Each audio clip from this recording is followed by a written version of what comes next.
అనకాపల్లి మండలంలో Vizag Chennai industrial corridor పేరుతో జరుగుతున్న భూసేకరణ సందర్భంగా పరిశ్రమల ఏర్పాటు కొరకు అభివృద్ది కొరకు తమ జీవనోపాధిని జీవితాలను త్యాగం చేస్తున్న నిర్వాసితులకు అన్యాయం చేయవద్దని కోరుతూ వ్యతిరేకిస్తూ ఈ రోజు నిర్వాసితులు తహసీల్దార్ కార్యాలయం ముందు బైఠాయింపు ధర్నాలో పాల్గొన్న సిపిఎం జిల్లా కార్యదర్శి వర్గ సభ్యులు. వైజాగ్ చెన్నై ఇండస్ట్రియల్ కారిడార్ పేరు చెప్పి రాజీపేట, బుచ్చిరాజుపేట, చందనాడ, వేంపాడు, డిఎల్పురం 5 రెవెన్యూ గ్రామాల్లో సుమారుగా 5,500 ఎకరాలు భూములు సేకరిస్తా ఉన్నారు. ఈ భూసేకరణ ప్రక్రియ 2010లో ప్రారంభమైంది. 2010లో ఆనాడు రైతాంగం, మత్స్యకారులు, పేదవాళ్ళందరూ కలిసి ఎట్టి పరిస్థితుల్లో మేము భూములు ఇచ్చే ప్రసక్తే లేదని చెప్పి అనేక విధాలుగా పోరాడినప్పటికీ ఆనాటి ప్రభుత్వం ఎలాగైనా భూములు తీసుకోవాలని చెప్పేసి ముందుకెళ్తున్నటువంటి నేపథ్యంలో రాష్ట్ర అత్యున్నత న్యాయస్థానాన్ని మేము ఆశ్రయించడం జరిగింది. రాష్ట్ర అత్యున్నత న్యాయస్థానం అయినటువంటి హైకోర్టు స్పందించి ఇదేమి భూసేకరణ, ఈ భూసేకరణ వెంటనే నిలుపుదల చేయాలని చెప్పి ఆనాటి రాష్ట్ర ప్రభుత్వానికి తీవ్రంగా చీవేట్లు పెట్టడం జరిగింది. 2010 నుంచి 2016 వరకు కోర్టులో స్టే ఉంది. అయితే 2016లో ఆనాడు అధికారంలోకి వచ్చినటువంటి ప్రభుత్వం ఈవేళ ఆంధ్ర రాష్ట్రంలో కూటమి ప్రభుత్వానికి నాయకత్వం వహిస్తున్నటువంటి పార్టీ ఆనాడు అధికారంలో ఉంది. వాళ్ళు భయపెట్టి బెదిరించి భూములు స్వాధీనం చేసుకోవడానికి ముందుకు రావడం జరిగింది. అయితే 2010 నుంచి 2016 వరకు ఆగిపోయినటువంటి భూసేకరణ ప్రక్రియ 2016 నుంచి వేగవంతమైంది. అయితే ఇప్పుడు ఈవేళ ప్రభుత్వం వారు చెప్తా ఉన్నారు 2010-11 కట్ ఆఫ్ డేట్ గా భావించి అప్పటికి 18 సంవత్సరాలు నిండిన వారికి మాత్రమే మేము R&R ప్యాకేజీ ఇస్తామని చెప్పేసి చెప్తా ఉన్నారు. దీన్ని మేము తీవ్రంగా ఖండిస్తా ఉన్నాం. 2010-11లో మీరు భూసేకరణకు నోటిఫికేషన్ ఇచ్చిన తర్వాత మేము పోరాడి రాష్ట్ర అత్యున్నత న్యాయస్థానం అయినటువంటి హైకోర్టును ఆశ్రయిస్తే 2016 వరకు భూసేకరణ ప్రక్రియ ఆగిపోతే మీరు మళ్ళా 2010-11ని కట్ ఆఫ్ డేట్ గా ఎలా పరిగణిస్తారు అని చెప్పేసి ఇవాళ జిల్లా అధికార యంత్రాంగాన్ని, జిల్లా కలెక్టర్ని మేము ప్రశ్నిస్తా ఉన్నాం. ఇది నిర్వాసుల యొక్క పొట్టలు కొట్టడమే అవుతుంది తప్ప నిర్వాసులకి న్యాయం చేయడం అనేది కాదు. ఇవాళ నిర్వాసుల యొక్క త్యాగాల పునాదుల మీద ఇక్కడ అభివృద్ధి పేరు చెప్పి పరిశ్రమలు పెట్టాలని చెప్పి ప్రభుత్వం భావిస్తే మరి ఇక్కడ నిర్వాసులుగా ఉన్నటువంటి రైతాంగం, మత్స్యకారులు, ఇతర పేదవాళ్లు ఎలా జీవించాలి, వాళ్ళు ఎలా బ్రతకాలని చెప్పేసి ఈ సందర్భంగా ప్రభుత్వాన్ని అడుగుతా ఉన్నాం. దానిపైనే ఇటీవల 2024 సెప్టెంబర్ 17వ తేదీన అనకాపల్లి జిల్లా గౌరవ కలెక్టర్ గారిని కలిశాం. సమస్యలని వివరించాం. 15 రోజుల్లోగా సమస్య పరిష్కారం చేస్తామని చెప్పారు. ఈవేళకి 15 రోజులు పూర్తవుతా ఉంది. ఏ ఒక్క సమస్య కూడా పరిష్కారం కాలేదు. కానీ ఈవేళ భూములు తీసుకుంటామని చెప్పేసి అధికారులు చెప్తా ఉన్నారు. భూములు అక్టోబర్ 2న వడ్డాది జెడ్పీ హైస్కూల్లో నిర్వహిస్తున్న మెగా బ్లడ్ డొనేషన్ క్యాంపును యావత్ ఫెస్టివల్ ను జయప్రదం చేయాలని లోక్ సత్తా పార్టీ అధ్యక్షుడు జయప్రకాష్ నారాయణ పిలుపునిచ్చారు. మంగళవారం ఆయన స్థానిక మీడియాతో మాట్లాడారు. మన సమాజంలో ఎందరో ఏ రకమైనటువంటి కీర్తి ప్రతిష్టలు ఆశించకుండా, ఏమీ కోరకుండా 10 మందికి మేలు చేయడం కోసం తపన పడేవాళ్ళు మన అదృష్టం కొద్దీ చాలా మంది ఉన్నారు.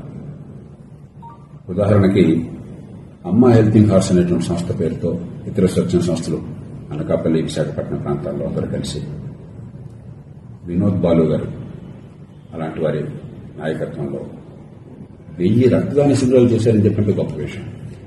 1000 రక్తదానాలే గొప్ప విషయం. అలాంటిది 1000 శిబిరాలు జరుగుతున్నాయని చెప్పంటే ఒక అద్భుతమైన విషయం. మన అదృష్టం కొద్దీ ఆధునిక యుగంలో 20వ శతాబ్దం నుంచి ఈ రక్తాలను గురించి అవగాహన ఎప్పుడైతే పెరిగిందో, రక్త గ్రూపులను గురించి ల్యాండ్స్ కింద అని ఆయన ఈ బ్లడ్ గ్రూప్స్ మనకి అర్థమయ్యేది చెప్పారు. అప్పటిదాకా బ్లడ్ ట్రాన్స్ప్లాంట్ చేసినా కూడా చాలా మంది చచ్చిపోయేవారు. ఎప్పుడైతే అవగాహన పెరిగి శాస్త్రీయ పరిజ్ఞానం వచ్చిందో చాలా సందర్భాల్లో రక్తం ప్రాణాలను కాపాడగలదు. అయితే రక్తం ఇవ్వడం కావచ్చు, ప్లాస్మాగా ఇవ్వడం కావచ్చు, లేకపోతే రక్తంలో ఉన్న కొన్ని కణాల అవసరాన్ని బట్టి ఇవ్వడం కావచ్చు, ప్లేట్లెట్స్ కానీ మరొకటి కానీ, డెంగ్యూ ఫీవర్ లాంటి వాటికి మనం ప్రాణాలను కాపాడవచ్చు. మన అదృష్టం కొద్దీ ఈ దాతలకు పెద్ద నష్టమే లేదు. మళ్ళీ రక్తం చాలా వేగంగా తిరిగి వచ్చేస్తుంది మన శరీరంలో. మన శరీరం రక్తాన్ని పుట్టిస్తుంది, రక్తకణాన్ని పుట్టిస్తుంది.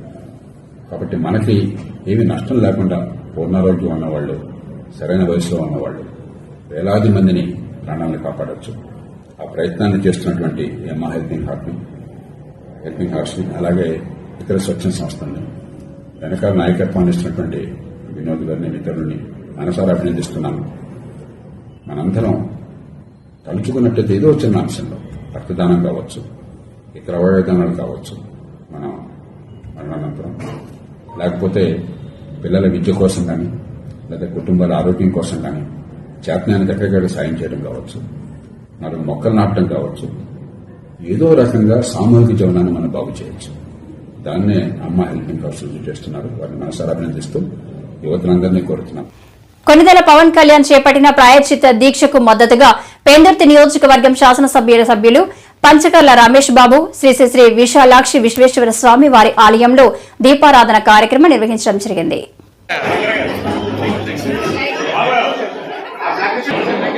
అందరికీ నమస్సుమాంజలి. గత 9 రోజులుగా పవన్ కళ్యాణ్ గారి ప్రాయశ్చిత్త దీక్షకు మద్దతుగా ఇంకా ఆఖరి 4 రోజులు వచ్చేసాయి.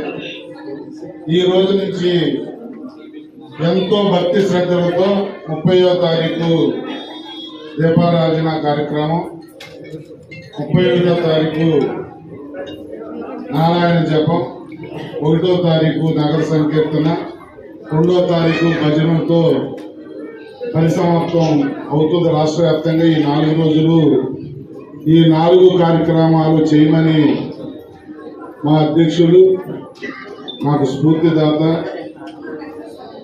ఈ సమాజం, ఈ రాష్ట్రం, ఈ దేశం చల్లగా ఉండాలని కోరుకునే వ్యక్తి రాష్ట్ర ఉప ముఖ్యమంత్రి పవన్ కళ్యాణ్ గారి పిలుపు మేరకు గత 9 రోజులుగా ఈ కార్యక్రమాలు మనం చేస్తా ఉన్నాం. 3 మండలాల్లో, అర్బన్లో, అన్ని వార్డుల్లో కూడా ఆల్మోస్ట్ మనం ఈ కార్యక్రమాలు చేసుకున్నాం 9 రోజుల నుంచి. మరి ఈరోజు వారి పిలుపు మేరకు ఈరోజు సోమవారం శివుడికి ప్రీతిపాత్రమైన రోజు శివాలయంలో పెద్దలు ఈశ్వరరావు గారు మనకు అన్ని సమకూర్చి ఈరోజు ఈ దీపారాధన కార్యక్రమాలను సహకరించినందుకు ఈశ్వరరావు గారికి మనస్ఫూర్తిగా ధన్యవాదాలు, కృతజ్ఞతలు తెలియజేస్తూ, కేవలం ఈ కార్యక్రమాల వల్ల మనకు తెలియజేసేది ఏంటి అంటే ఒక పవిత్రత, ఒక దేశాన్ని, ప్రాంతాన్ని, లౌకికత్వాన్ని కాపాడటం కోసం. ఎవరు తప్పు చేసినా భగవంతుడా క్షమించు, ప్రాయశ్చిత్తం తప్పెవరు చేసినా కూడా మేము తీసుకుంటాం, ఎవరైనా తప్పు చేస్తే భగవంతుడా క్షమించు అని కోరుకునే మేము భగవంతుడి విషయంలోనే తప్పు జరిగితే ప్రాయశ్చిత్తం చెల్లించాలి అని ఒక కఠినమైన, అకుంఠితమైన దీక్షతో 11 రోజులు దీక్ష చేసి అనేక గుడులకు వెళ్ళి మొన్ననే కనకదుర్గమ్మ గుడి కింద నుంచి పై వరకు మెట్లు కడిగి బొట్లు పెట్టి పూజ చేసిన విధానం మనం చూసాం. తర్వాత రేపు తిరుపతి వెళ్తున్నారు, ఎల్లుండి నడిచి కొండ మీదకి వెళ్ళి మొక్కు చెల్లించుకుని దీక్ష విరమించి 3వ తారీఖు తిరుపతిలో వారాహి బహిరంగ సభ పెట్టి ఒక అమూల్యమైన సందేశం ఇవ్వడానికి వారు ప్రతిజ్ఞ పూనారు. ఇందాకడే గంట క్రితం నాదెండ్ల మనోహర్ గారు టెలికాన్ఫరెన్స్ తీసుకున్నారు. వారు మనందరికీ దిశ నిర్దేశించారు. ఎవరన్నా కొంతమంది తిరుపతి వచ్చే వాళ్ళు వచ్చినప్పటికీ మిగతా వాళ్ళు మన పార్టీ తాలూకా యూట్యూబ్ ఆ రోజు లైవ్ ఇస్తుంది. అందరూ యూట్యూబ్ లింక్ తీసుకుని యూట్యూబ్ లో చూడటం కానీ, అన్ని కూడల్లో టీవీలు ఏర్పాటు చేసి పబ్లిక్ చూపించడం కానీ చేయాలి అని. ఎందుకంటే ఆ రోజు ఒక ముఖ్యమైన తిరుపతి లడ్డు వివాదంపై Prajashanti party chief K A Paul సుప్రీంకోర్టులో పిటిషన్ దాఖలు చేశారు. తిరుపతి లడ్డు వివాదంపై సీబీఐ విచారణ జరిపించాలని, తిరుపతిని కేంద్ర పాలిత ప్రాంతంగా ప్రకటించాలని కోరుతూ ఆయన పిటిషన్ వేశారు అని అన్నారు. ఈ మేరకు మీడియాతో మాట్లాడారు. ఎందుకు సిట్ అండర్ చంద్రబాబు నాయుడు దొంగల్ని ఇన్వెస్టిగేట్ చేస్తే సత్యం అలా బయటకు వస్తుంది. ఆ రిటైర్డ్ ఐపీఎస్ అవ్వచ్చు, ఎంతమంది రిటైర్డ్, ఇప్పుడు రంగనాథన్ ఉన్నారు, నిన్న కోర్టుకి రావాల్సి వచ్చింది తెలంగాణలో. హైడ్రా విషయంలో ఆయన చేసిన తప్పులన్నీ నేను రైట్ చేసిన క్వశ్చన్స్ 2 weeks బ్యాక్ హైడ్రా విషయంలో ఆనరబుల్ హైకోర్టు కూడా రైట్ చేసింది. అదే నిన్న నేను రేవంత్ రెడ్డి తమ్ముడితో క్లియర్ గా ఎక్స్ప్లెయిన్ చేశాను మాట్లాడుతూ నిన్న రాత్రి ఈ హైడ్రా విషయంలో ఏం చేస్తే బాగుంటుంది. కనుక నేను తిరుపతిని వాటికన్ లాగే 744 మందికి ఒక ప్రత్యేక దేశమే చేసినప్పుడు వాటికన్ సిటీని క్యాథలిక్స్ హోలీ ప్లేస్ గా లక్షల మంది ఉన్న తిరుపతి, లక్షల కోట్ల ఉన్న తిరుపతిని ఎందుకు ఒక కనీసం ప్రత్యేక టెరిటరీగా చేయకూడదు? సో जो क्वेश्चन मैं रेज किया था 2 weeks पहले honourable Andhra Pradesh high court में तिरुपति को सीबीआई इंक्वायरी करना चाहिए और यूनियन टेरिटरी बोल के डिक्लेयर करना चाहिए, क्योंकि वो अभी जो पॉलिटिशियंस है चंद्रबाबू नायडू, पवन कल्याण, खाली लॉ एंड ऑर्डर ब्रेक करके कंट्रोवर्सी क्रिएट कर रहा है. ऐसा कंटिन्यू होने से मुश्किल हो जाएगा हिंदू मुसलमान क्रिश्चियन में. इसीलिए मैं इंटर्म प्रेयर, अभी सुप्रीम कोर्ट में भी मैं इंटर्म प्रेयर जो मांग रहा हूं, इंटर्म ऑर्डर पास कर लीजिए. जैसा Chandrababu Naidu, Pawan Kalyan without due process वो लोग ऐसा stupid question, false fabricated issues लाके आंध्र प्रदेश को रुइन करना है, तेलुगु स्टेट्स को रुइन करना है. वही तेलंगाना में तो हाइड्रा को यूज करके मिसयूज कर रहा है. लाख लाख लोकल का building 1,50,000 crore valuable buildings have been destroyed already without a due process, which I shared with the Honorable Chief Minister, my younger brother